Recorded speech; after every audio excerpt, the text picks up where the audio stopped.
একটি ৮ বছরের বাচ্চার মা মারা গেল। বাচ্চাটির বাবা কিছুদিন পরে একটি বিয়ে করল। বাচ্চাটির বাবা তাকে জিজ্ঞাসা করল, আচ্ছা বাবা, বলো তো তোমার নতুন মা আর পুরাতন মায়ের মধ্যে পার্থক্য কী? বাচ্চাটি বলল, নতুন মা সত্যবাদী আর পুরাতন মা মিথ্যেবাদী ছিল। তার কথা শুনে বাবা চমকে গেল। বলল, বাবা কেন এরকম বললে বাবা?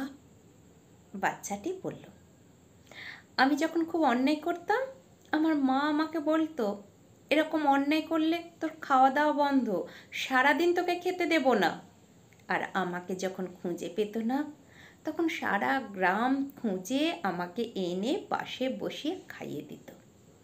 আর আমার নতুন মা বলে, এরকম আর দ্বিতীয়বার দুষ্টুমি করিস, তোকে আমি খেতেই দেব না। সত্যি সত্যি বাবা, আজ ৩ দিন যাবৎ আমাকে কোনো খেতে দেওয়া হয়নি। নিজের মায়ের মতো মা পৃথিবীতে আর কেউ হতে পারে না। লাভ ইউ মা।